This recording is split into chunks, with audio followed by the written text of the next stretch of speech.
Today we're going to talk about my 5 favorite foods that can actually help you fight harmful body fat. The first one I'm actually going to talk about is the carrot. Now, carrots are so common that you wouldn't think that they would actually fight body fat, but they're really quite powerful. Turns out that carrots contain a huge amount of dietary fiber and some useful bioactives, carotenoids named after carrots, or carrots named after carotenoids, these orange chemicals, natural chemicals that actually make the carrot orange, along with the dietary fiber, stimulates your metabolism. And one of the things that it can actually do is to trigger your body's a type of fat called brown fat. And brown fat basically acts like a space heater. You turn it on, click, by eating carrots, and it'll ramp up and fire up. And as it's burning, creating heat, it's actually drawing down the fuel that it needs to create that heat from your harmful body fat, your visceral fat. So your brown fat fires up after you eat carrots, and it steals the fuel that it needs from harmful visceral fat, and then it burns down your harmful body fat. Now, I didn't used to be a fan of carrots, right? It's in the salad bar, you sprinkle some on for a little bit of color, but actually carrots are absolutely delicious to eat. If you want to roast carrots, they are absolutely delicious. Now, I'm not telling you to sprinkle sugar on it, but you can actually drizzle a little bit of maple syrup on it if you want to give it just a little bit of caramelization, not too much, and you'll get this beautiful, nice flavor. And it's great for stews that you can actually make as well. So, and a carrot soup, carrot with ginger soup, what an amazing thing to combine. Now, a lot of people don't know this about carrots, but the original carrots were not orange. Can you guess what color they were? Purple. The original carrots were purple carrots, and you'll actually see these in the market these days. They call them heirloom carrots, or you see them in farmers markets. They're kind of gnarly looking, actually. They can be, but they're beautiful and purple on the outside. That's the color on the outside, kind of their skin deep purple. And then if you break it open and you look on the inside of it, you'll see that it's yellow on the inside. All right, purple on the outside, yellow on the inside. This is actually what the original native carrot was like. Now, in Europe, farmers started to celebrate the freedom fighter, William of Orange, who actually helped to free the Netherlands from Spanish rule. And William of Orange, to celebrate it, they actually started to breed the carrot to be orange. And that's really this backstory of why carrots became orange. And that's what we see today. The benefit of the original carrot, purple, anthocyanins, also good for your metabolism. So carrots are one of my favorite foods for fighting body fat. The second food we're going to talk about are beans. Now, if you actually don't know this already, beans are one of Mother Nature's healthiest foods. If you think about all the foods you could possibly eat, the bean is probably, stands head and shoulders above the other. If you look at all the blue zones, these are the places that my good friend Dan Buettner has discovered where people live to ripe old ages on a regular basis. One of the common denominators of that everyone in these blue zones, longevity zones, eat are beans, whether they're in Asia, whether they're in Europe. Beans are a common staple. So what do beans actually do? Well, beans improve your metabolism, which helps you fight body fat. So what's in a bean?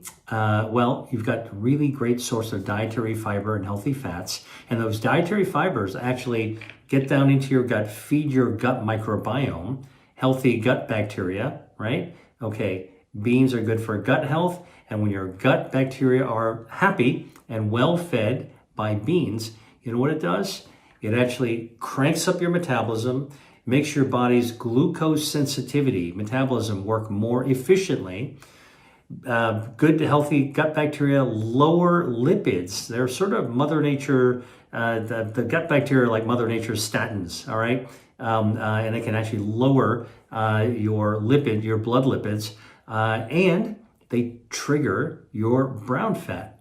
Brown fat being that kind of engine that fires up, and in order to fire up, draws the fuel from harmful visceral fat in order to be able to burn down harmful body fat. So lower your lipids, burn down harmful body fat.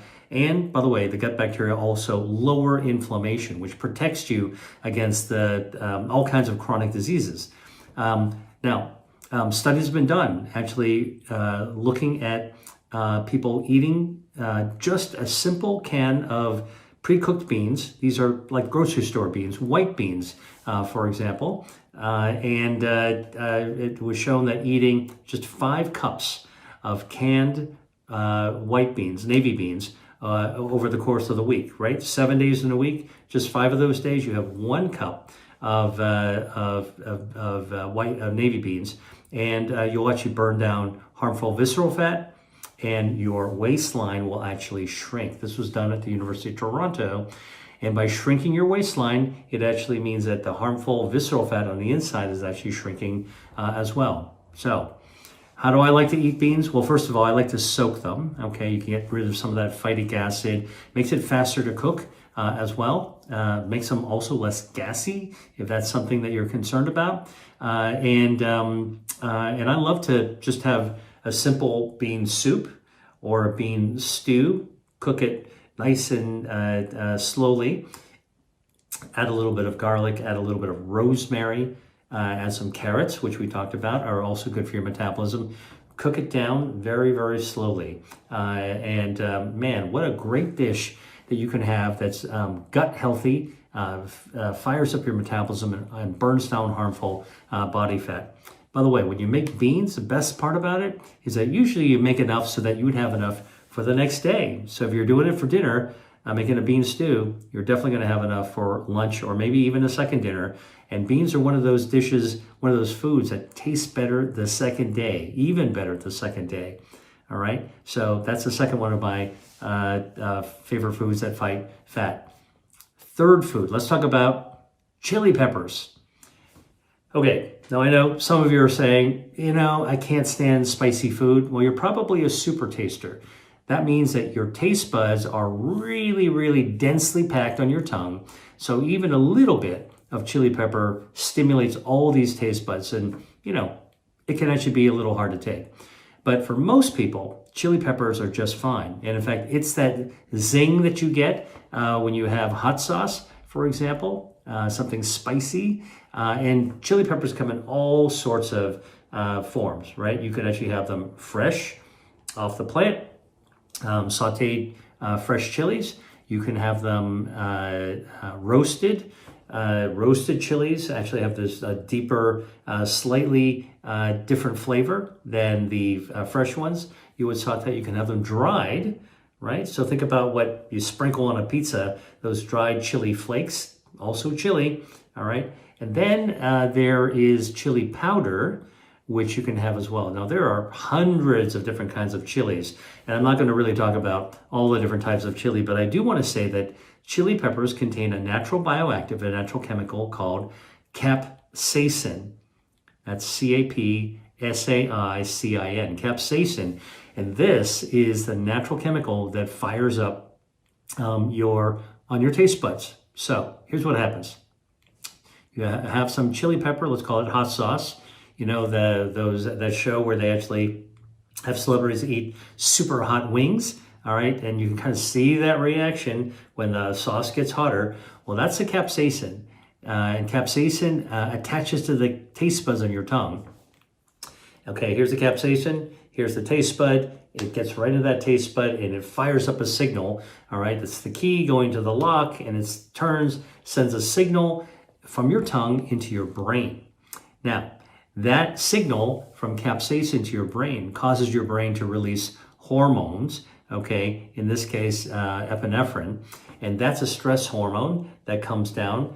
It causes you to sweat. It causes you to breathe more heavily. It causes you to flush and get red. Sound familiar after eating really, really spicy food? So we know this happens. And actually, if you eat something really spicy and close your eyes, you'll actually feel that signal going to your brain and coming down your neck, because the hormone, that neurotransmitter, actually goes down the nerves to your neck. And you know what they do? That adrenaline, norepinephrine, actually fires up your brown fat. Remember the brown fat? That's the kind of fat that actually fires up like a space heater, and it burns down harmful visceral fat. So back to the chili pepper. When you eat spicy chili peppers, all right, what you're doing is you're actually firing up your brain. Your brain is then sending a signal to your brown fat, and your brown fat's burning down harmful body fat. I happen to like spicy foods, not too spicy, but spicy enough. It's just sort of part of the joy of eating, have a little different flavor. If you're not sure how to actually look at chili peppers, go to one of these hot sauce stores, and they're a wealth of information about them. But you should try it. It actually is really, really good. A little bit of spice is actually really nice in terms of your metabolism. Okay, next food we're going to talk about. Mushrooms are great for burning down harmful body fat. Now, how does that happen? How does a lowly white button mushroom do this? Well, it turns out that mushrooms are kind of soft, but they're pretty powerful. They contain a natural substance called beta-D-glucan, G-L-U-C-A-N. Beta-D-glucan, it's a soluble fiber. And you know what that soluble fiber does? It actually gets down and feeds your gut bacteria. Beta-glucan also turns on your brown fat to help burn down harmful white visceral fat. And beta-glucan also lowers inflammation. So again, mushrooms have these multi-pronged effects to help you burn down body fat. And let's talk about mushrooms for a second, because I love mushrooms. I like to cook. I love eating mushrooms. The beta-glucan is found in fancy mushrooms like porcini, all right, but morels. But beta-glucan is even found in that lowly white button mushroom, all right? So if you go to the grocery store and you buy white button mushrooms, they're very inexpensive. What do we normally do, right? We take them home, maybe wash them off a little bit. Sometimes there's a little bit of dirt on them. I highly recommend that. And then we cut off the stem. And I used to throw away the stem and just eat the cap, cook with the cap. But I'm telling you, the beta-glucan's in the cap of the mushroom. All right, so you've got good stuff in the cap, but the stem has twice as much of the beta-D-glucan. All right, so eat the stem as well as the cap. If you're not sure what to do with the stem, you can saute them, or you can make them into a soup. Just put them into a blender. You can actually even put it into a smoothie, kind of as part of, it'll give it a little bit of earthy flavor to it. But I will tell you that, or put it into a soup. But beta-glucan in the mushrooms. So white button mushrooms, shiitake mushrooms, maitake mushrooms, oyster mushrooms, portobello, all crimini, all great culinary mushrooms. Now, how come I haven't mentioned the other types of mushrooms like lion's mane, reishi, etc., cordyceps? Because those are medicinal mushrooms, and I'm talking about foods that fight body fat through culinary mushrooms. You should use to fight fat. You should actually eat the culinary mushrooms. Another pro tip that you might not know about is that mushrooms are a source of vitamin D. Vitamin D is really important for immune health and bone health, a lot of other healthy parts. And most people around the world, especially in the Western world, don't get enough vitamin D. So we take vitamin D supplements. But I can tell you that mushrooms are one of the few foods that actually are a source of vitamin D. All right. So, the human skin can make vitamin D, but we got to go outside in the sunshine. All right. Same deal with mushrooms. If you want to have your mushroom, which is a source of vitamin D, make more vitamin D, you know what you do? Take that white button mushroom, slice it longitudinally, lengthwise, all right? And put all those flat pieces on a plate and stick it in your kitchen in front of the window with the sun coming in. And when mushrooms get a suntan through the window, guess what? they make more vitamin D, just like human skin. So a little pro tip, if you want your mushrooms to do a little bit more work for you, in addition to burning down harmful body fat and fueling your gut health and lowering inflammation, you want your mushrooms to actually give you a source of vitamin D. Slice them open and give them some sunshine as a way to actually do that as well. By the way, another comment about mushrooms, I recommend you to cook mushrooms if you're actually going to eat them rather than eat them raw. And never, ever go out and forage your own mushrooms. Unless you're already an expert forager, don't let the experts do it, because there's a lot of mushrooms out there that are actually poisonous. They'll kill you. So don't do it. Go to the market, go to the store, rely on the mushroom forager to get you the stuff that's the good stuff that's good, actually good for you. All right, let's talk about one more food. It's called pu'er tea, P-U''ERH. Pu'er tea comes from a small town, used to be a village called Pu'er in southwest China. And this is actually a fermented tea. It's a probiotic tea, if you can believe it or not. It is roasted dark. It's kind of a black colored tea, very dry, and it's got this smoky flavor to it. I love it.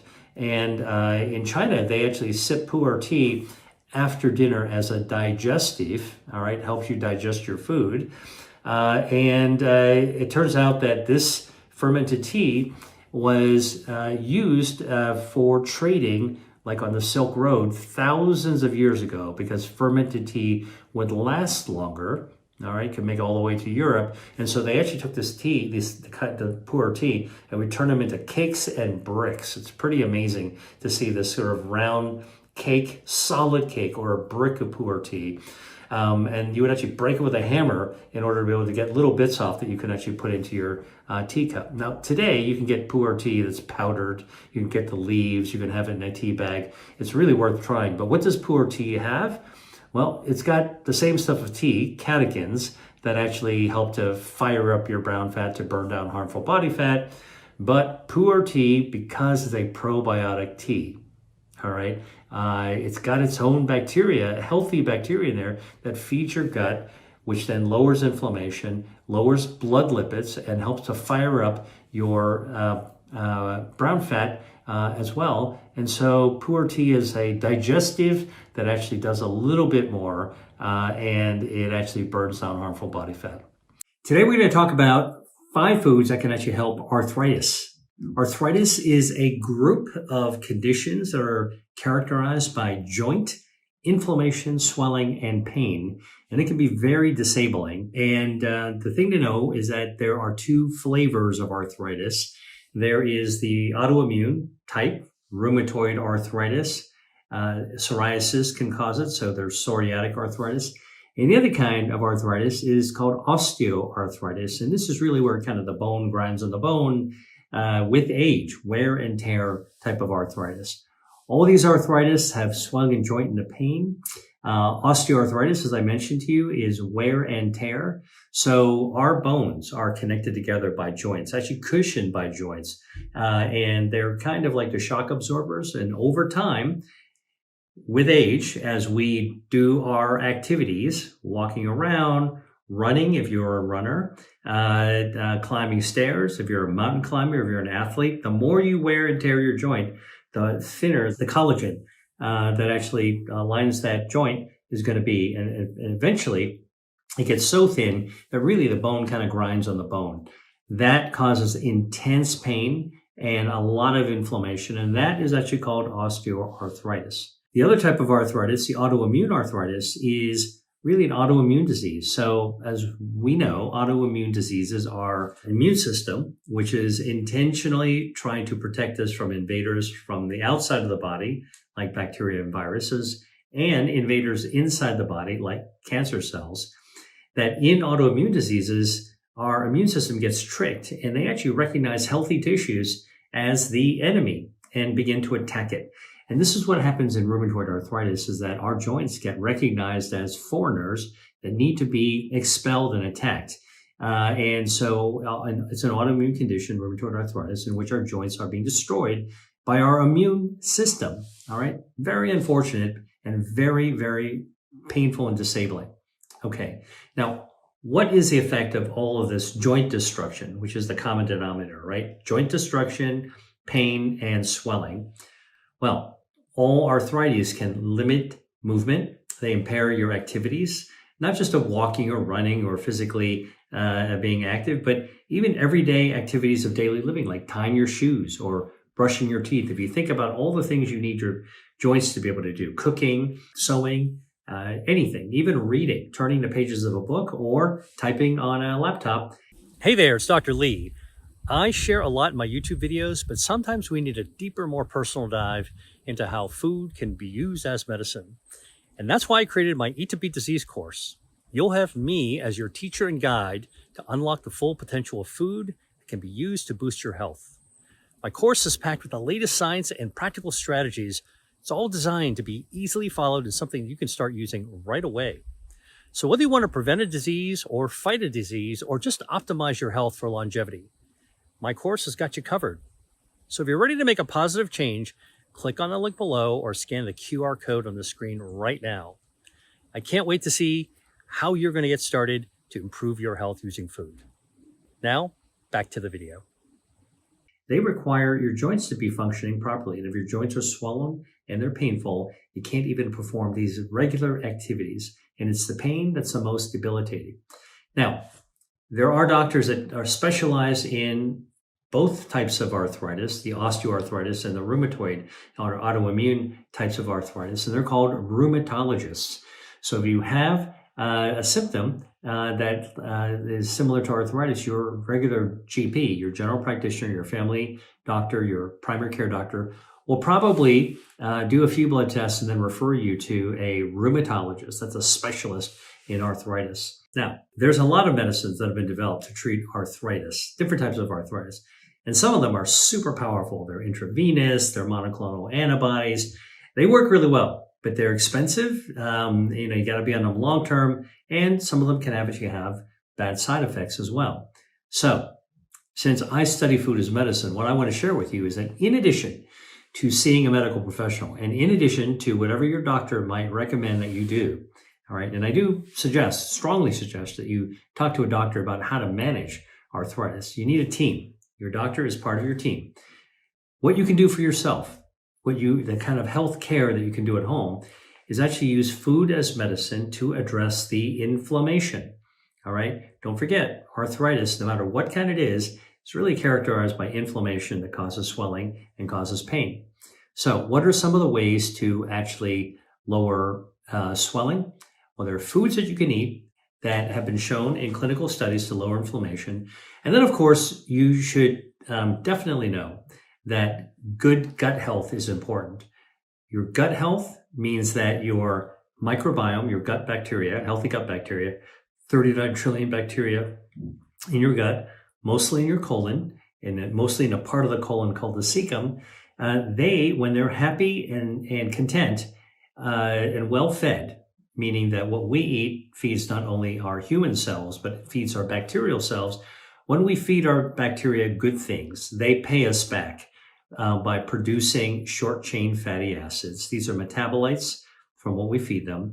And these short-chain fatty acids actually are anti-inflammatory. So they actually make us feel better and lower inflammation. So you got to protect your gut health if you've got arthritis and you're trying to control the swelling and the pain, because your gut is one of the most powerful anti-inflammatory mechanisms, defense systems that we actually have. All right, but let's talk about 5 foods. Number 1 food is really a category of food, anything that's high in dietary fiber, for the same reason I just talked about. It's good for your gut microbiome, good for gut health, lowers inflammation. So let's talk a little bit about what some of these foods actually are, because, I mean, obviously, if you're eating whole grains and you're eating, stringy broccoli or celery, you're going to get dietary fiber, right? Or kale, you're going to get dietary fiber. They call that roughage. But there are other foods. There's a wide variety of foods that have dietary fiber. Avocado. Did you know that soft avocado that you might actually spread onto a toast, you might have turn into guacamole, you might eat a scoopful for lunch, slice onto a salad. Avocado is packed with dietary fiber. All right. Mushrooms, packed with dietary fiber. Pears. I love pear in the winter. peaches in the summer, they both have dietary fiber. Beans. Now, I like white beans, but if you like black beans or kidney beans or red beans or lentils, they all contain healthy dietary fiber as well. Okay. Tree nuts. What are tree nuts? We're talking about walnuts, pecans, pistachios, almonds, macadamias, even pine nuts. Those are all tree nuts. Tree nuts contain dietary fiber. The leafy greens, obviously, the things you'd find in the grocery store in the produce section, your broccoli, your kale, your cauliflower, your cabbage, your Swiss chard, your endive, all these things contain good sources of dietary fiber. And what about the old breakfast standby, oatmeal? Oatmeal also contains dietary fiber, all right? All good for your gut microbiome. You feed your gut well, treat your gut well, and it pays you back by producing substances naturally in your body that lower inflammation. These are these short-chain fatty acids: acetate, propionate, and butyrate, okay? You don't have to remember all the details. Just know that if you've got good gut health, your joints are going to be less inflamed. Now, there's some other foods that I think are noteworthy for being anti-inflammatory. Berries are anti-inflammatory. Strawberry, blueberry, raspberry, blackberry, you name it. These berries, the colorful berries, have dietary fiber as well. Apples, great source of dietary fiber in the fall. And of course, dried fruits contain the dietary fiber from the whole fruit, just kind of reduced down. So you can actually get, in a bite, something that's in the whole fruit, like dried cranberries, dried apricots, great ways of actually getting the dietary fiber as well. And that's actually a good snack. So think about it. Dried fruits like dried apricots, dried cranberries, dried blueberries, dried cherries. You want to mix that with some tree nuts, your pecans, walnuts, pistachios, almonds. Now you got trail mix. That's a good way to get dietary fiber. When you feed yourself dietary fiber, it feeds your gut microbiome. Your gut microbiome helps you lower inflammation in your body. And this can be really important if you are suffering from arthritis. Now, I like to cook, so I always like to give people little tips on things. I like white beans, because we talked about beans being a good source of dietary fiber. I love beans. White beans, by the way, beans are one of the core foods that are found in people in the blue zones. These are people that live long and they live well. So they live for a long period of time and they live a good quality of life during that period. And one of the common denominators of what everybody eats in these areas are beans. So like I told you, I like white beans. Soak them overnight. That gets rid of some of the phytates, which are perfectly fine when you soak them off like that, and cook them. I like white beans cooked in a stew. You make your little mirepoix, chop up some carrots and onions and celery, chop them really fine. You cook it down in some stock. If you're a vegetarian, use vegetable stock. You can add some herbs like rosemary, and then cook your beans in there and cook them down. You want to throw a little white wine. The heat will cook off the alcohol, and you've got yourself this incredible white bean stew. Great source of dietary fiber. In fact, let me tell you for white beans, researchers from the University of Toronto have shown that even eating 1 can of white beans 5 days a week for a month actually not only lowers your inflammation, but it improves your metabolism as well, because a healthy gut microbiome fed by dietary fiber, which comes from beans, in this case white beans, actually lowers visceral fat in your body. And visceral fat tends to be inflammatory. And if you've got arthritis, you got enough problems with inflammation. You don't need visceral fat, the fat that's deep inside the tube of your body, to make everything worse. So beans actually not only lower inflammation overall, but they also lower visceral fat. So you've got less of that inflammation going on as well. All right. Food number 2, eat foods that are rich in vitamin C. C as in Charlie. Now, vitamin C is anti-inflammatory. So what are some of the foods that are vitamin C rich foods? Strawberries, tomatoes, broccoli, red bell pepper. These are some great examples of foods with vitamin C. And I'll tell you, there is a really important study that was done to show just how powerful vitamin C containing foods are for lowering inflammation. So there's another autoimmune disease, kind of like rheumatoid arthritis, called lupus. Now, lupus is kind of a very, very tricky and dastardly disease. It's very uncomfortable. Again, autoimmune reaction, your own immune system attacking all kinds of tissues in your body. And it's been studied in Japan by a group of researchers in Miyagi, Japan. And they were studying women who were older than 40, so middle-aged women, who had autoimmune, highly inflammatory lupus. All right. And they looked at 196 women from 21 hospitals all throughout this Miyagi area of Japan. And they tracked their diet and they tracked their autoimmune symptoms. And here's what they found. They found that those women who ate the most foods containing vitamin C, all right, they had a 74% decreased risk of having a lupus or an autoimmune inflammatory flare-up. That's pretty big, all right? That's prevention of the flare. And what they found was that the amount of vitamin C that was beneficial was about 154 milligrams per day, all right? And that, you go like, okay, so Dr. Lee, how much is that?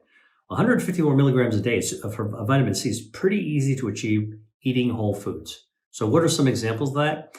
Well, if you want to get 154 milligrams of vitamin C, that's equivalent to eating 1.5 large oranges, a cup and a half of sliced strawberries, not very much, 2 cups of broccoli, or 8 cups of uncooked cherry tomatoes. Now you might say, look, I'm not going to eat 8 cups of cherry tomatoes. No way.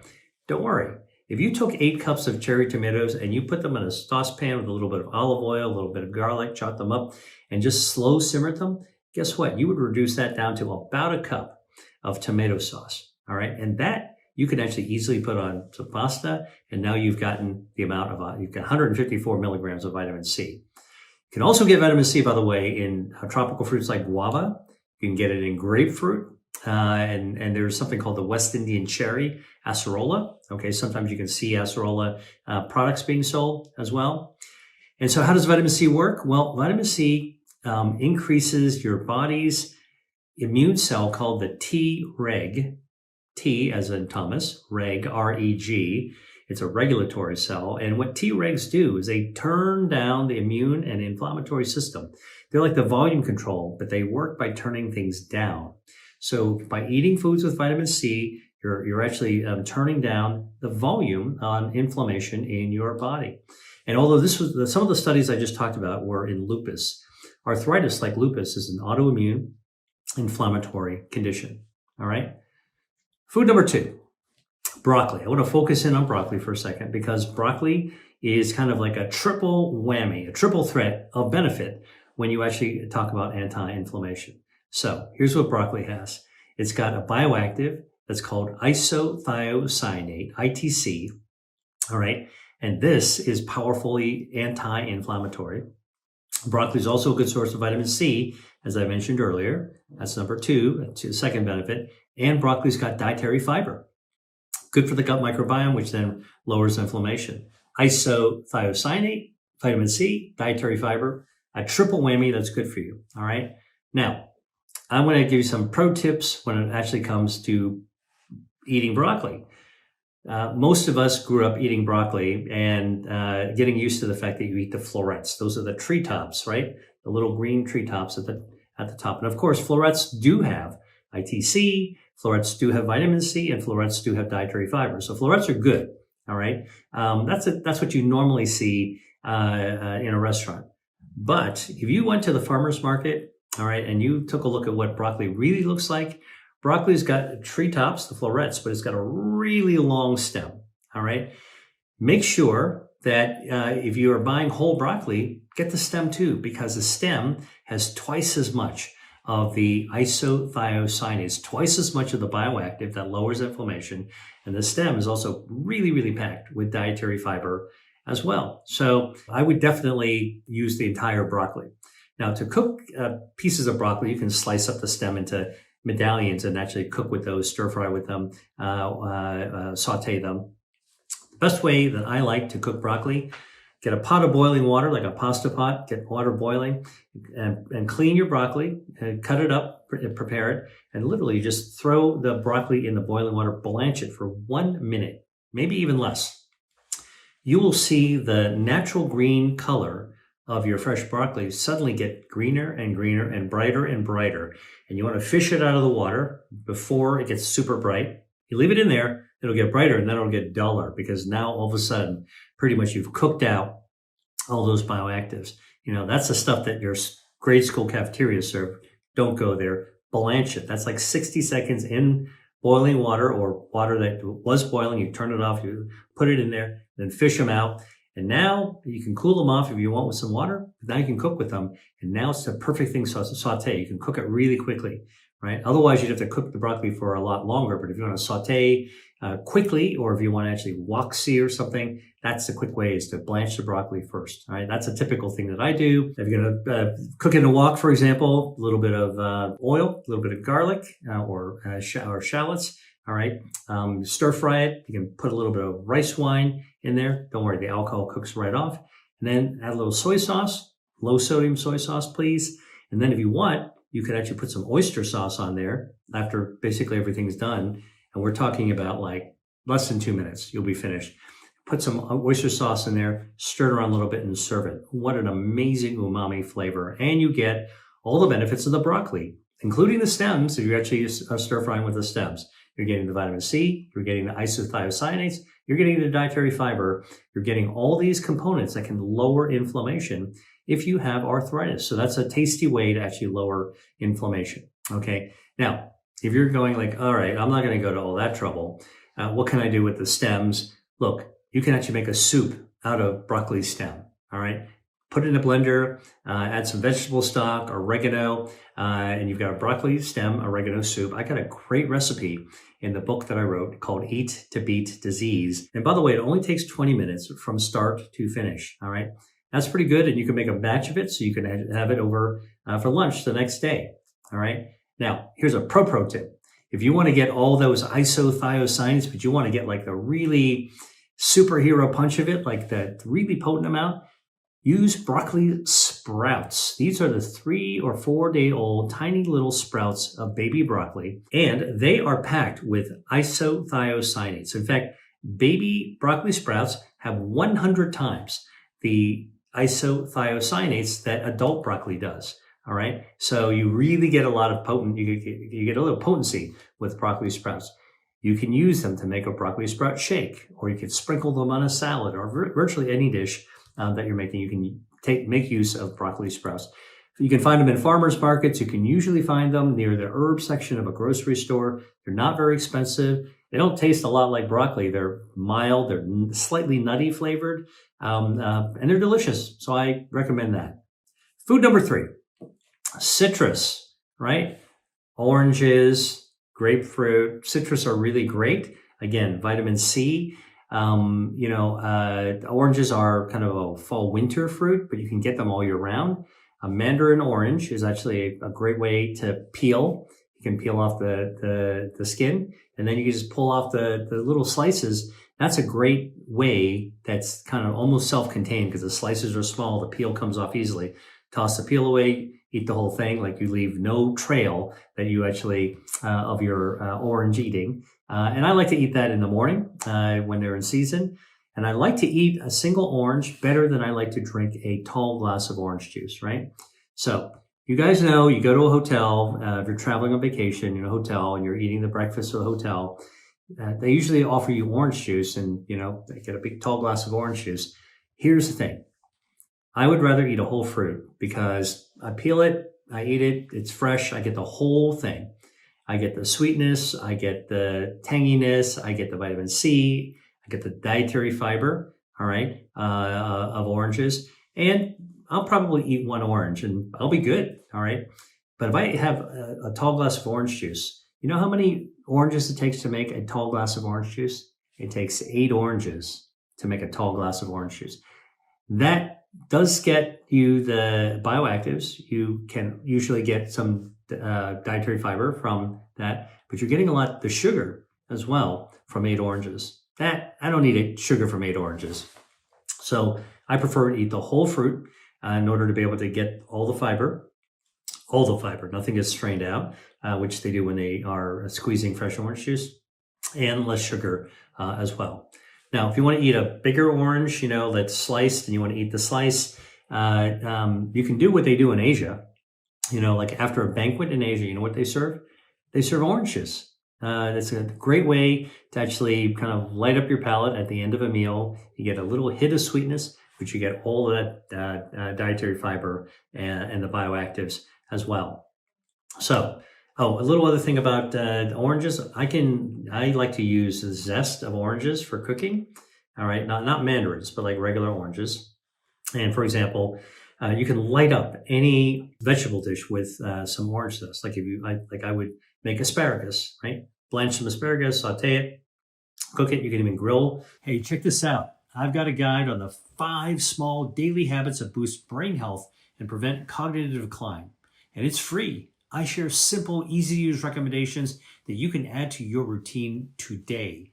These are habits that I use personally, and it's yours right now for free in the caption below. All you have to do is click on the link below the video. Some asparagus. Asparagus is a great source of dietary fiber. Now you want to light it up, okay?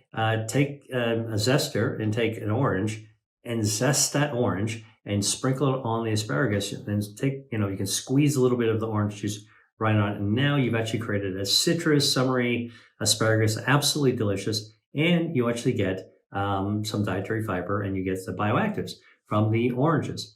If you're going to do that though, I insist that you actually get organic oranges. You know why? Because you got to be using the zest of the skin. That's the part that's exposed to any chemical that's sprayed on it. And it's very, very difficult to wash off chemicals from the skin of fruit. You can wash off some of it. Very difficult to wash off all of it. Food number 4, green tea. All right. Green tea has lots of benefits, including helping people with inflammation, like people with arthritis. Why? Because green tea has a bioactive natural chemical called EGCG. That's epigallocatechin 3 gallate, EGCG. Don't bother memorizing everything, but you should know that's one of the catechins. It's the polyphenol found in green tea. It comes right out of the leaves when you actually steep up some tea leaves. And guess what? That EGCG is anti-inflammatory. All right. One of the ways that it's anti-inflammatory is that EGCG turns down your body's immune system when it comes to inflammation, and it makes more Tregs. Remember I told you these Treg cells are the volume switch that turns down the volume on inflammation. So it makes it quiet. Shh, less inflammation, please. So green tea will actually do that. Green tea is also good for your gut microbiome, right? So again, you're sipping green tea, it makes you relaxed, it tastes great. Lots of other health benefits that activate all of your health defense systems at the same time, including your gut microbiome. Gut microbiome appreciates you feeding it green tea. What do? They pay you back by making those short-chain fatty acids that are anti-inflammatory. This is food as medicine. This is the health care you can do for yourself at home. You don't need a doctor's office. You don't need infusions, but this is stuff that you can actually take action on. All right. By the way, green tea also has another bioactive in addition to EGCG called L-theanine, T-H-E-A-N-I-N-E, L-theanine. Guess what L-theanine does when studied in the lab? It causes bacteria to make short-chain fatty acids. So another thing besides EGCG prompts your gut microbiome to release these anti-inflammatory natural substances like short-chain fatty acids, propionate, butyrate, acetate. Okay. And by the way, this has been studied in humans as well. Researchers in Iran studied green tea in 86 women, right? And this is a big, broad range of women. They were aged 15 to 55, right? Kind of like the first half of life or so. These women had an autoimmune inflammatory disease, lupus, just like the women I told you earlier. Lupus is a great way to study inflammation in the body, all right? And what they showed is that women who got 5 cups of green tea a day, the equivalent of 5 cups of green tea a day, it reduced their symptoms of this autoimmune inflammatory disease of lupus by half, cut it down in half, all right? Now, one of the groups in this research study got a placebo and they had no change at all. So this is an example of a clinical study where green tea with its anti-inflammatory turned the volume down in inflammation, cut down the symptoms of an inflammatory autoimmune disease. And by the way, the group that also got the green tea had an improvement, a 30% improvement in their quality of life. After all, Look, we all want our quality of life to be as good as possible, and green tea was able to do that in this research study. The other thing that green tea does is that, the bioactives in green tea can prevent destruction of your joints. Now, let me explain to you what happens in both osteoarthritis and rheumatoid arthritis. With all this inflammation that's happening on the joint, whether it's attacked by your immune system or with this wear and tear grinding in against each other, you got inflammation.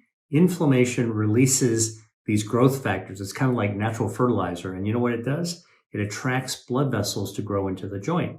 Kind of a wound healing response gone wild.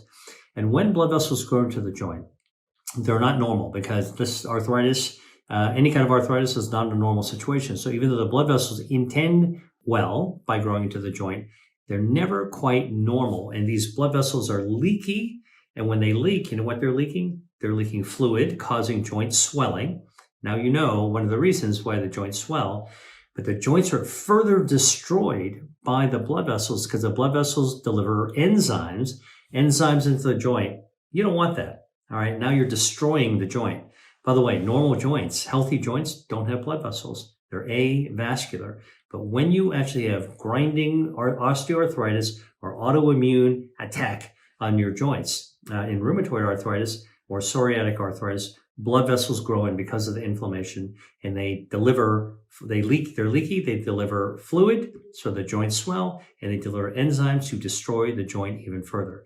Green tea, anti-angiogenic, so it actually cuts off these blood vessels. It makes it harder for them to grow, and that's actually a good thing when it comes to arthritis, all right? Anti-inflammatory, anti-angiogenic. That's a field that I actually helped to pioneer and study. All right, food number 5, bone broth. What's bone broth? Listen, bone broth, you've seen it advertised everywhere. This is a broth, like a soup, that contains collagen from animals like beef, chicken, pork, turkey, any animal that has connective tissue and a little bit of meat cooked down. The collagen comes out into the broth.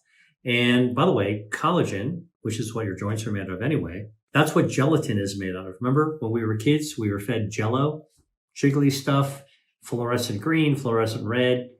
Ditch the color, ditch the artificial flavoring and the added sugar. But I'm just telling you, collagen, this is actually what bone broth is. It's got in bone broth. Now, why is bone broth healthy? It's got collagen in it. When you drink it, what actually happens? The collagen in the bone broth actually goes into your stomach. Now, your stomach has got stomach acid, and it's digesting everything, including chopping up the collagen, right? And so I used to think, well, if that's happening, which we know it does, then the collagen is no good, right? You're not really getting collagen into your system. But research has now shown that when you cut up and chop up and digest the collagen into pieces, this is known as collagen fragments. And collagen fragments getting absorbed into the bloodstream do wind up activating certain cells, including joint cells, to secrete more collagen. And it can be anti-inflammatory. And and collagen fragments can also be anti-angiogenic. And so bone broth contains collagen. When you drink it, your stomach digests it into pieces, fragments. These collagen fragments get into your body, and they actually go to your joint cells, and they actually activate them to do all these beneficial things: anti-angiogenesis, anti-inflammation, and actually stimulate the cells to actually produce more collagen. Here's my recommendation when you're actually buying bone broth. It's often found in a box nowadays. Pick it up. Please look at the ingredient label. You want to know everything that's in there. You want to make sure there's no added sugar, no added artificial preservatives, no artificial flavoring. Just be careful, because manufacturers, to save money, they'll add all kinds of things to make things taste good, be a little bit cheaper, more cost effective. They make more money on it, or more shelf stable. When it comes to your own body, you are in charge of what you put inside it. You want to know everything. So it's up to you to go check that out. Okay. Now, if you got bone broth, you can actually make it even better for you, because why? You can use it to make stews. You can use it to make soups. You can add your own vegetables to it, your own garden vegetables, your produce. So you can take something that's already good and make it even better. If you put broccoli in it, for example, now you're actually adding all the other good stuff, or any other vegetable that contains dietary fiber or polyphenols. And you can also have Jell-O, because I did mention to you that collagen is what gelatin is actually made out of. But again, you're going to have Jell-O. Don't do it the way your grandmother served it to you, or the school lunch cafeteria lady served it to you. Mold it into a cup, jiggly, red, green. That's what I remember from my childhood. Tasted pretty sweet. Sometimes they had like canned fruits floating in it. Don't do that. If you're going to make your own Jell-O, get plain flavor. Okay, make it yourself. Cut up your own fresh ripe fruit, and don't add any sugar to it. And you can actually play with some different flavors out there. Great recipes. You can just search them online to make healthy Jell-O. That's what I would do. But bone broth is the kind of the source that you can actually make savory foods with as well. All right, today we're going to talk about something fun, which is spices that actually help slow aging and also help heal your body by reducing inflammation. All right, now I'm going to talk about spices that you may or may not have heard about. So let's get started. The first one is star anise. Star anise is from Southeast Asia. It is a very unusual looking spice because it's dried and it looks like it has 8 points to it. It looks like a star, hence star anise. And it's what's used to make masala chai. It's actually used to make pho, the Vietnamese noodle dish. And it's part of the traditional Chinese 5-spice powder. All right, you can find it though in your grocery store. Now, star anise, this spice, has a bioactive called anethol. And anethol has been shown in the lab to be a potent blocker of inflammation. And the lab research shows that the effects are seen only when you actually give it orally, but not when you actually apply it to the top of your skin. So there's something about the oral administration of anethol that actually makes it anti-inflammatory. Okay, the other thing that star anise has in it is another bioactive called shikimic acid. Now, shikimic acid is a natural chemical that has antiviral properties. In fact, it's so potent that the pharmaceutical industry once went to star anise in order to develop the antiviral treatment called Tamiflu. Tamiflu is made out of shikimic acid. That's how potent this actually is to improve your body's immune defenses against viruses. And traditionally, star anise has been used in traditional Chinese medicine for actually protecting against infection as well.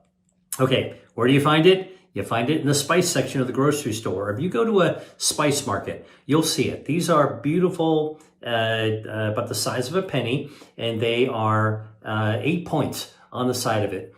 You should definitely check it out. You can also get the powder, but the whole star is what's really interesting. And you can actually put the star anise. You can put it into any sauce and to get the flavor out of it. Now, researchers in Korea have even studied star anise for its anti-tumor properties.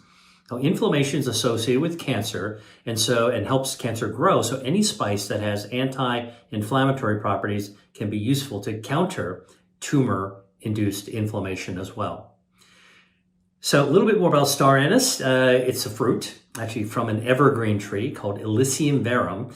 Again, it's found in Southeast Asia, used in traditional Chinese medicine. You can use it to make teas, and it's used to fight joint pain and inflammation and even viral infections, which makes a lot of sense given the fact that it has shikimic acid. Now, in the kitchen, how I use star anise, you can add it to a soup, a stew, a broth. You can actually, if you're making a dessert, you can actually use the fragrance dessert as well. It's got this very, very light licoricey essence that's absolutely delightful. I encourage you to try it. All you gotta do is smell it and you know exactly what that scent's like. The next spice we're gonna talk about is rosemary.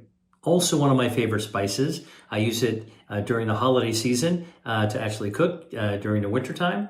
Now, rosemary has rosmarinic acid, named after its source, and rosmarinic acid has potent anti-inflammatory properties. This has been shown in lab research.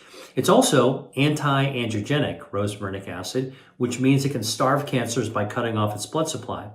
It's also a powerful antioxidant. So this nice, very spindly branch, it's herb, fantastic health properties.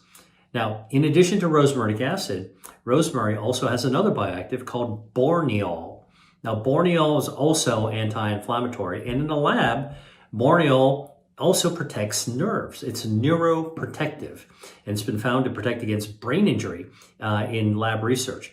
So this really, really interesting herb that's been used for since ancient times has more medicinal properties than we ever expected.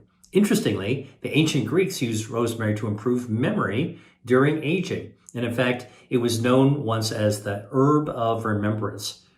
Think about that. Neuroprotection, right? And in the lab, it's been studied.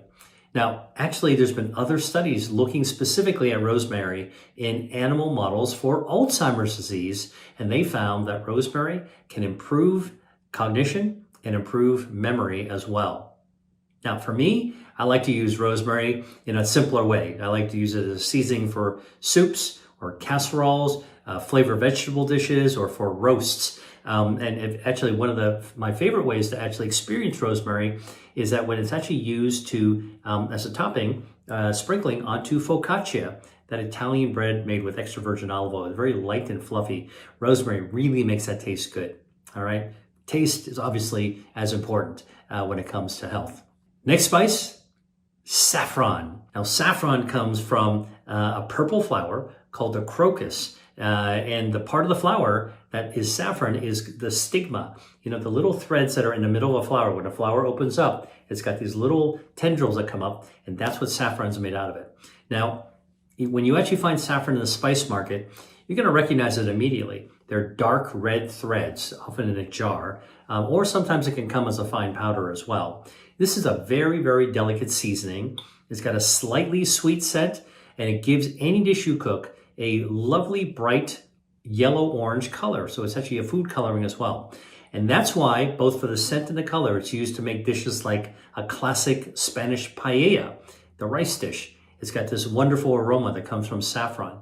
It's also used to make risotto milanese, a yellow risotto that also has a really, really delicate taste to it, really absolutely delicious.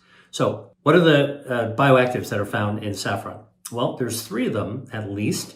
One is called crocin, one is called quercetin, and the other one is called safranol. All right. And all 3 of these bioactives suppress inflammation.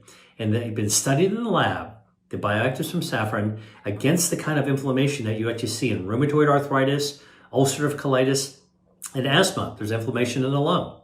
And saffron's also been studied clinically as well. One clinical study from Iran looked at 60 people with type 2 diabetes and gave them saffron or placebo to consume for 8 weeks, all right?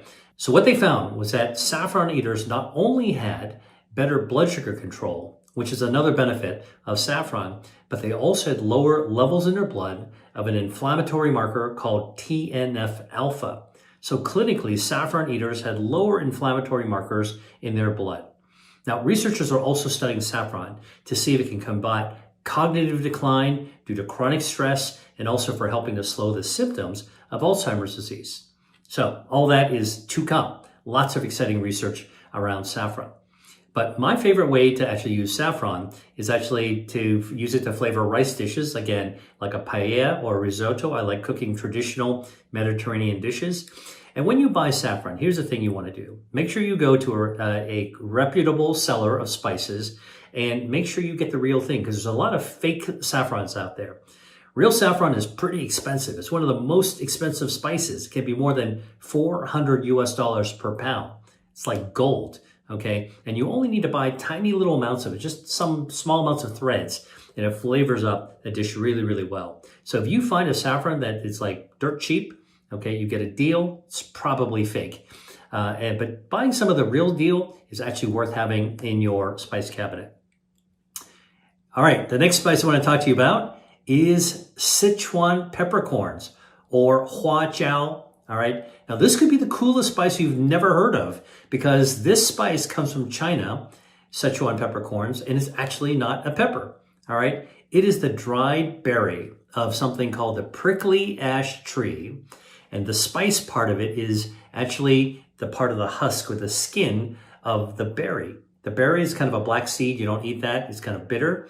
But actually, you peel off the dried husk of it, of the seed, toss the seed away, and that husk is actually what gives you the spice. Now, this spice is used in the spicy cooking of the Sichuan province of China. If you like spicy food, like spicy hot pot, it's going to have Sichuan peppercorns, and it has a bright citrusy fragrance when you actually eat it.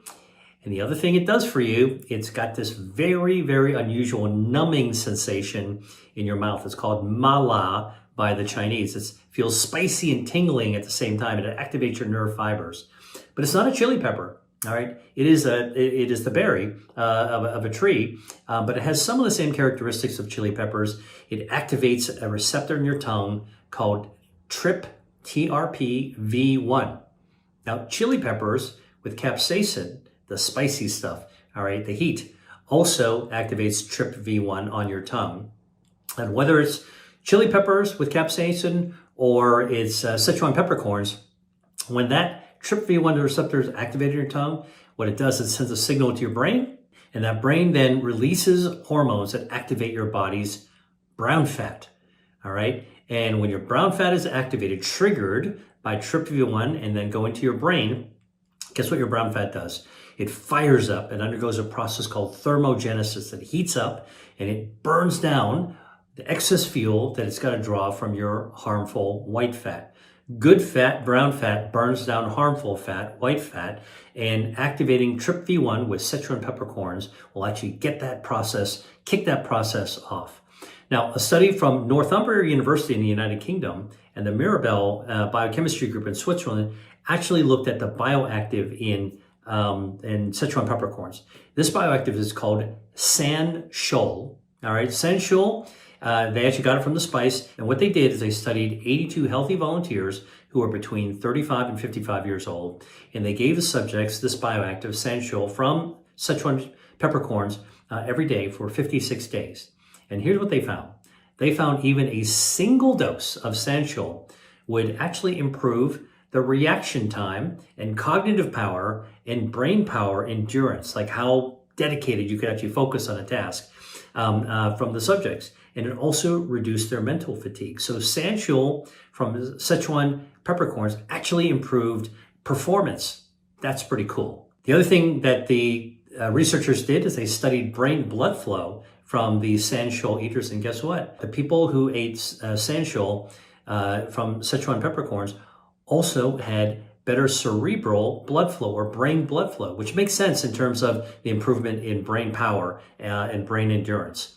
Okay, now I love Sichuan peppercorns. I don't use it very often. It's sort of one of these things that you do once in a while, but I definitely would recommend that you give it a shot. And if you don't know what to do with it, look up a recipe online, Sichuan peppercorns recipe, click on a video and watch somebody show you how to use it. And the classic recipes using Sichuan peppercorns come from the Sichuan province of China. So you can check that out, Sichuan cooking, Sichuan peppercorns, and you'll find dishes like mapo tofu or a hot pot broth, but you can actually use it to cook fish or chicken dishes. And it's actually also used to pickle cucumbers for a little summer treat that gives you a little tingle when you have it. All right. So if you love that tingling sensation, you like this, you want to spice it up, you can also use Sichuan peppercorn powder on nuts that you can actually snack on. Instead of wasabi nuts or peas, try some Sichuan peppercorn for an alternative zing to it. All right, a little goes a long way, and that's what I actually want to tell you about Sichuan peppercorns. Now, last spice I want to tell you about is the classic turmeric. All right. And this is probably the spice that everyone recognizes by now when it comes to health and wellness, right? You've heard about turmeric. It's got something called curcumin in it. And you'd find turmeric in either the dried spice section of a grocery store. It's a bright yellow powder that comes in a jar. But you can also find whole, fresh turmeric in the produce section. It's these tiny little root-like things that if you break it apart, it's got a real orange middle of it. And the part of the turmeric that we use for spice is called the rhizome, which is similar to the root. It's not quite buried into the ground. It's like the part of the plant that's almost a root that sticks up. Now, the plant that turmeric is based on is a member of the ginger family. And that's why the root kind of looks like ginger. And this plant originated in Southeast Asia. And it's very commonly used in Indian cuisine and Indonesian cuisine, especially in curries. It's got this warm, peppery flavor. That's what you're looking for when you actually cook with turmeric. And because of its yellow color, turmeric is sometimes used as a fabric dye or actually used to colorize food as well. The bioactive in turmeric is called curcumin, and curcumin has powerful anti-inflammatory effects. And this has been studied many times in clinical trials, and it's been shown for its potency in almost every study. In fact, one study that was conducted by the Isfahan University in Iran, they looked at 60 people with osteoarthritis of the knee. This is like really painful wear and tear arthritis in the knee. And what they did is they gave the subjects either turmeric or a standard non-steroidal anti-inflammatory drug like naproxen, okay? And so turmeric versus pharmaceutical every day for 4 weeks. And at the end of the study, what the researchers found is that taking turmeric was just as good as the pharmaceutical anti-inflammatory drug when it comes to reducing the inflammatory marker in the blood called prostaglandin E2. So they gave these people drugs versus turmeric, and they actually found that when it looked at the inflammatory marker in the blood, that both of them reduced it equally. This is food as medicine in real life. Another study from Spain looked at 68 individuals with knee arthritis, same kind, and showed that it decreased the blood marker, inflammatory blood marker, C-reactive protein, or CRP as well. Again, 2 different inflammatory markers, all decreased by people with arthritis taking turmeric. Now, curcumin, the bioactive, is also an antioxidant. It also improves metabolism, and my own research shows that it can actually improve the health of your blood vessels, your circulation as well. In fact, curcumin is so potent as a bioactive that when you eat it, your body doesn't want to absorb and hang on to all of it. It kind of kicks it out in your gut. So if you want to hang on to your curcumin, what you want to do is to be able to eat it along with some freshly cracked black pepper, because inside black pepper is a natural substance called piperine that helps your body retain curcumin. All right, so that's why turmeric and black pepper are often mixed together like in a curry in order to be able to get the most benefit from this particular spice. So here are some pro tips when it comes to turmeric.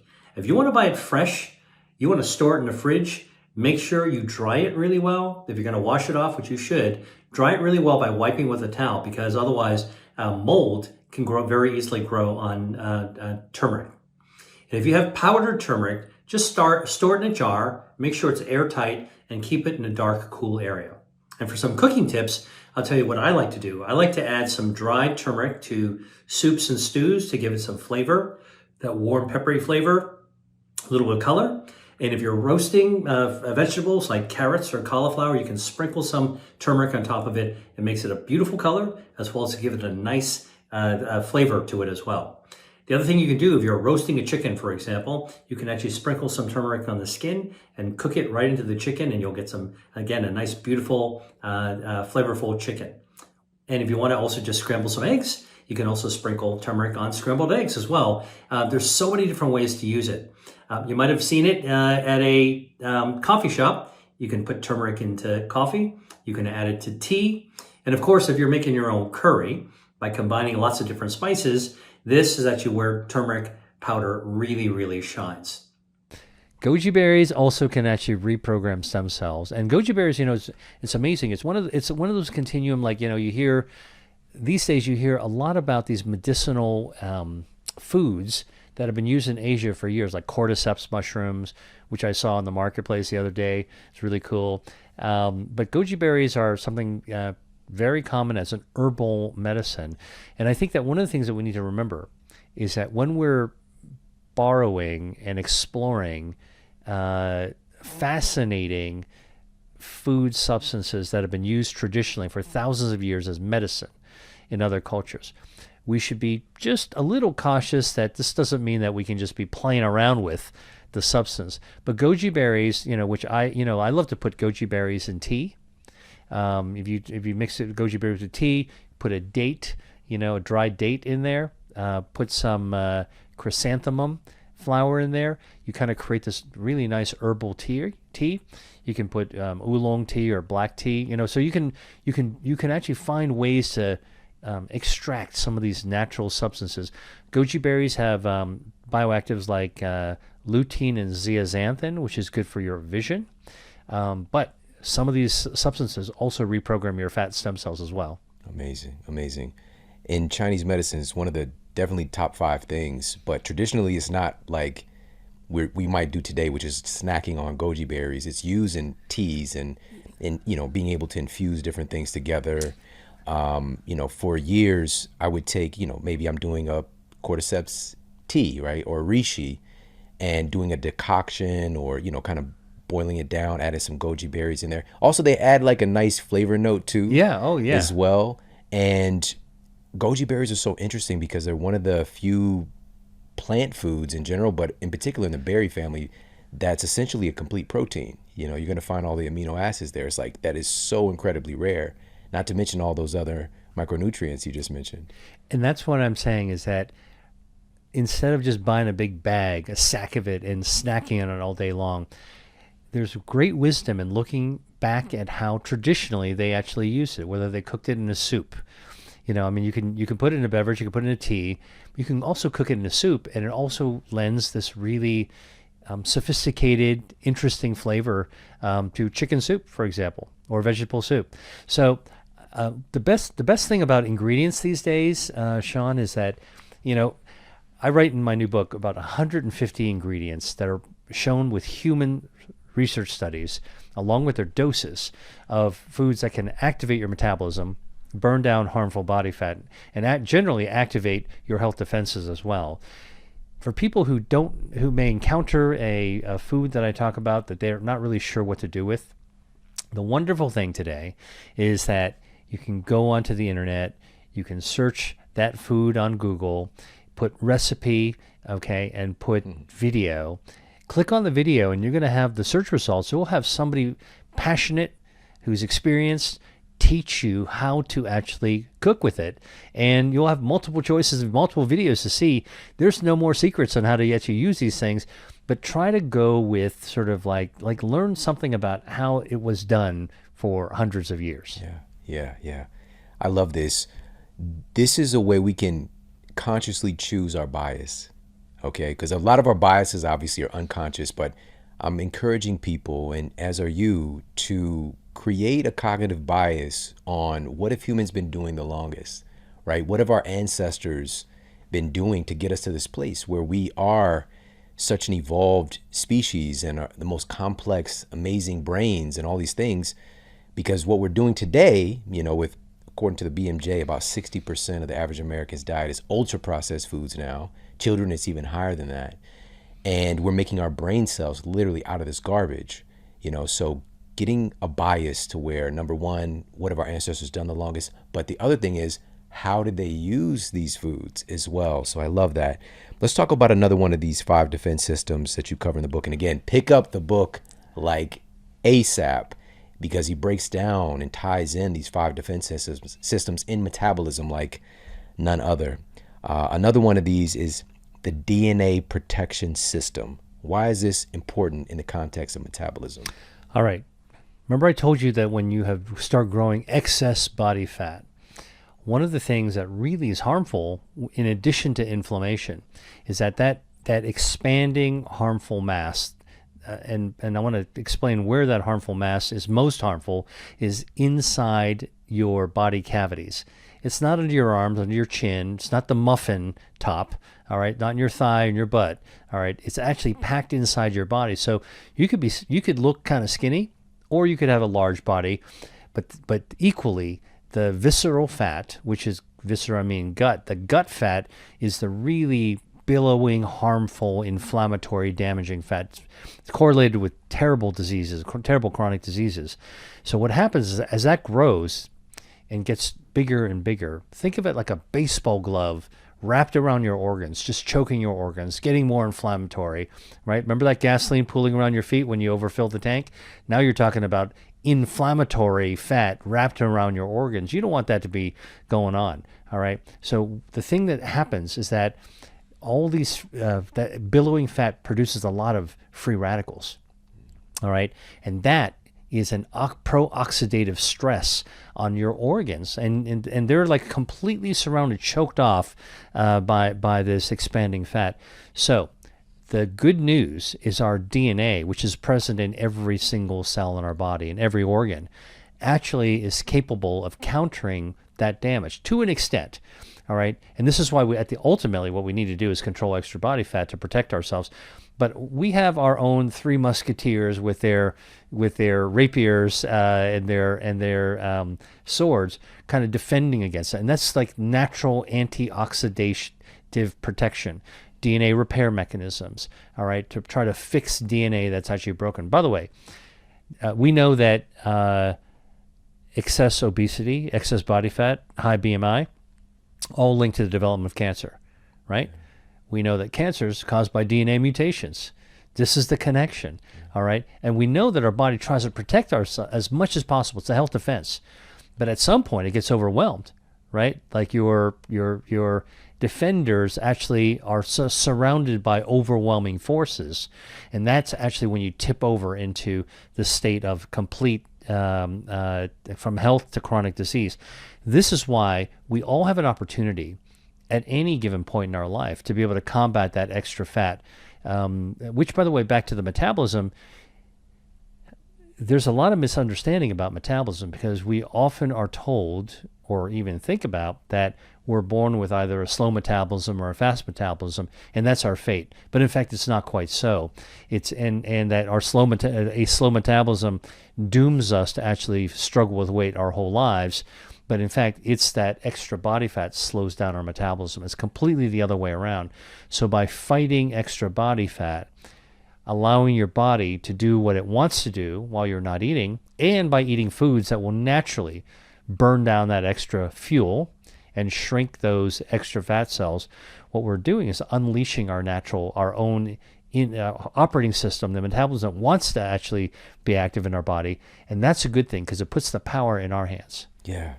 It's amazing how often, in particular in your new book, but just in general in our reality, how obesity and or excessive fat gain is connected to cancer, and how the solutions or dramatically reducing the risk of all of these things all tie together, and they're all found in a variety of foods and lifestyle practices. Now, in the book, this is a direct quote from this particular section. You said that excess body fat creates free radicals inside your body and increases the risk for cancer-causing mutations, unquote.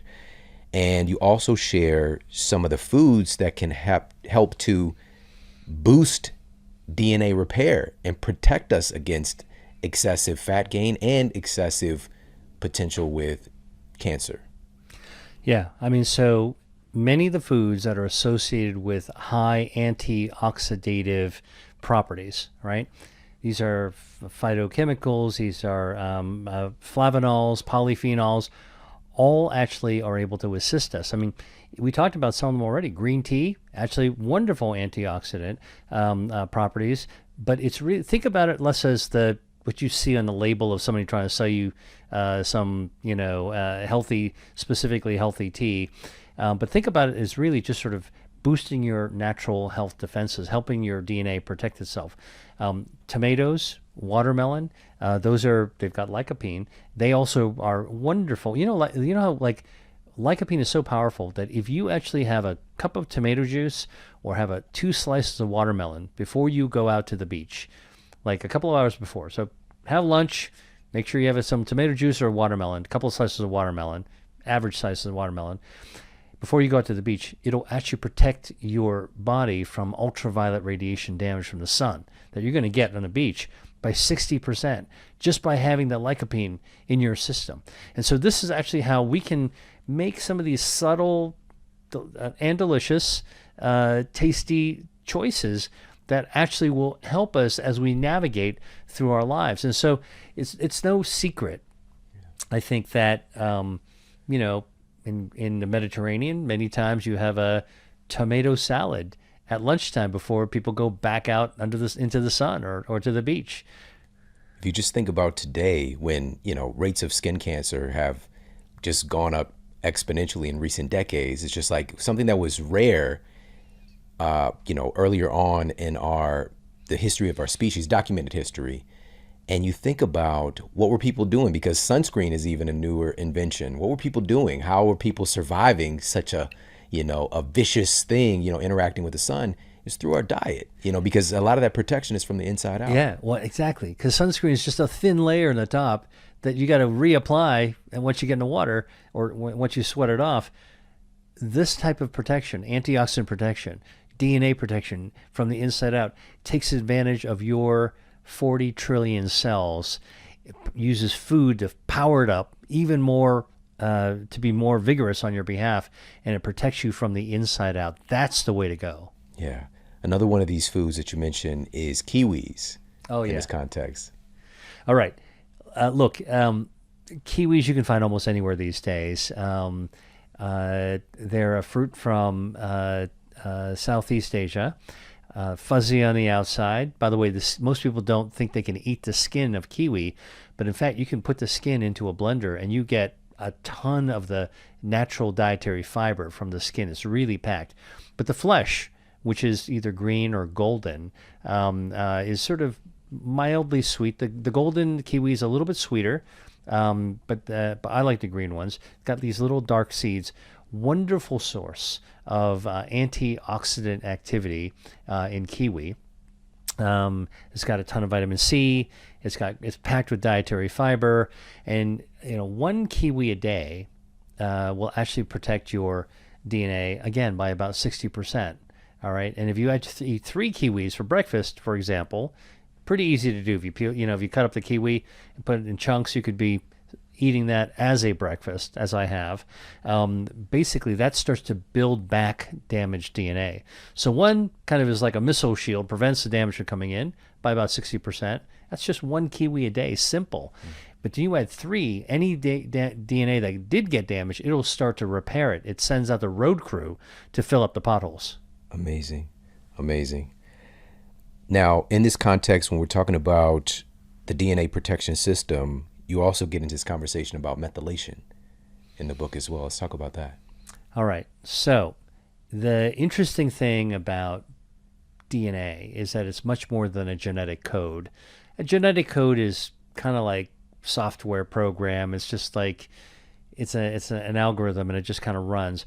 Our DNA doesn't change, but what we can do is we can actually unlock and uncover certain parts of our DNA that we want to actually operate.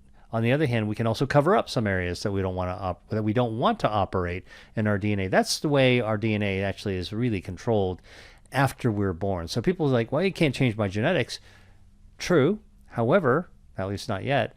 However, what we can do is we can actually cover up parts of your DNA that are maybe not doing the things that we want them to do, and we can uncloak them when there's parts that we want them to actually do their thing. So methylation is covering it up, and it is part of what we call epigenetics. So a lot of people are talking about epigenetics now. Let me just explain that. Let me just sort of get people to see epigenetics is as simple as saying that you're going to cover up certain parts of the crossword puzzle, or you're gonna remove the covering from certain parts of the crossword puzzle, so you can either see more or see less. That's basically epigenetics, and it turns out the foods we eat can actually help us do that. So there are lots of epigenetic changes, from all these health defense foods that we can actually eat. That what we want to do with body fat, like methylation, actually blocks the process to make extra body fat. So when we actually methylate, we're covering up some of those crossword puzzle things. All right, you don't know if it's going to be 6 letters going horizontally or 3 letters going down. You cover that up, and your fat has a harder time growing. It's so fascinating. Again, it's all built in. It's all built in. This is another quote from the book in this section. Quote, a study by scientists at the Norwegian University of Science and Technology compared the DNA of 60 lean and 60 obese women who were between the age of 23 and 31 years old. They found there were 10 specific sites in the DNA that were more methylated, helpfully blocked, in people who were lean compared to those who were obese, unquote. Fascinating. Absolutely. And so that shows you, and this is kind of where we are with this research. It means that there are certain spots that are vulnerabilities that some people carry around that might predispose them to gain extra weight. And so if you block those vulnerable spots, think about finger in the dike, all right? Just block those, all right? Then you actually might be able to tip the balance more in favor of a more healthy body type, body composition. Hi there. If you enjoyed watching this video, I know you'll love the next one. Stay here and check it out, and I'll see you there.